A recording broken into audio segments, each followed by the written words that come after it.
বর্ণপুর নামক একটি রাজ্য ছিল। সেই রাজ্যে এক সাধু থাকত এবং একটি দরিদ্র পরিবার বাস করত। দরিদ্র পরিবারের লোকটির নাম ছিল বিমল।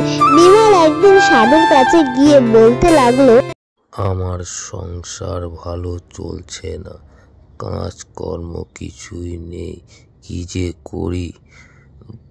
ওই যে সাধু বাবা দেখা যাচ্ছে, যাই দেখি সাধু বাবা কি বলে, কি সমস্যা চলছে আমার। আর কি করব বাবা বিমল, আমি সারা দিন ধ্যান করি যে। বাবা আমি যে বহুত কষ্টে আছি বাবা, কি যে করব কিছুই বুঝে উঠতে পারছি না, কাজকর্ম কিছুই নেই বাবা।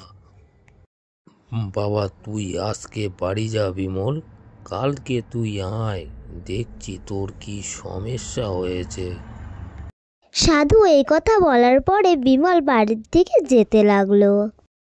কি গো, তুমি যে সেই সকালে বেরিয়েছো, দুপুর যে গড়িয়ে এলো। এত কথা বলার টাইম নেই, তুমি বড্ড কথা বলো। পরে বলছি আমি কোথায় গিয়েছিলাম। এখন খুব খিদে পেয়েছে, ভাত দাও দেখি তাড়াতাড়ি। তোমার কি কোনো চিন্তা আছে? মেয়েটা যে আমার না খেয়ে স্কুলে চলে গেল। কেন না খেয়ে স্কুলে চলে গেল? আমার কি খেয়াল আছে ঘরে যে কিচ্ছু নেই? চাল ডাল তেল নুন হলুদ সবই যে ঘরে বাড়ন্ত আজ। কি করব, আমি তো চেষ্টা করছি তোমাদের সুখে রাখতে। এই বলে বিমল বাড়ির থেকে বেরিয়ে কিছু বাজার করে নিয়ে এলো।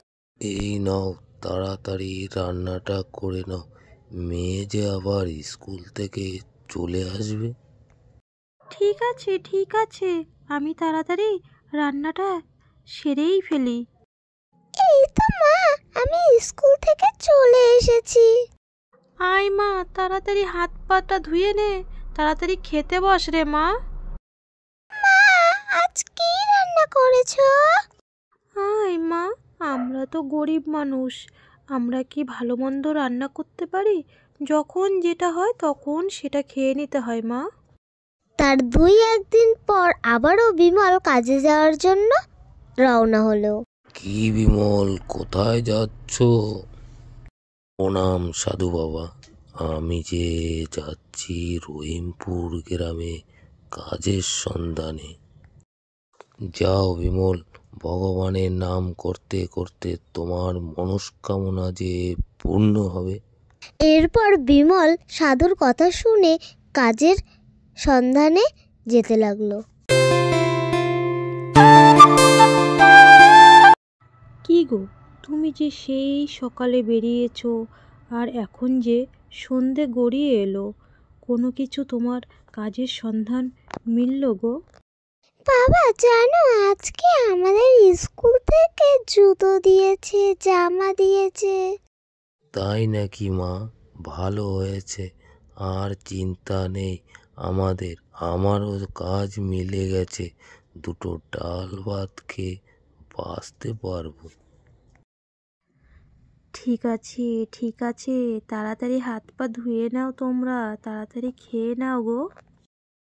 এইভাবে বেশ ভালোই চলছিল ওদের পরিবারটা। হঠাৎ করে একদিন বিমলের স্ত্রীর শরীর খারাপ হয়ে গেল। বাবা, আমি স্কুল থেকে এসে দেখি মায়ের শরীরটা খুব খারাপ। এই নাকি, কি গো তোমার শরীরটা ভালো না? না গো, সকাল থেকে না আমার শরীরটা যে খুব খারাপ লাগছে গো। ঠিক আছে, আমি কিছু ওষুধ নিয়ে আসি তাড়াতাড়ি। আজকের ভিডিওটা এই পর্যন্তই বন্ধুরা। নতুন ভিডিও দেখার জন্য চ্যানেলটি সাবস্ক্রাইব করে পাশে থাকতে হবে। তোমাদের জন্য নেক্সট আরো নতুন দারুণ ভিডিও নিয়ে আমরা আসছি। ততক্ষণ সবাই ভালো থেকো, সুস্থ থেকো, টাটা।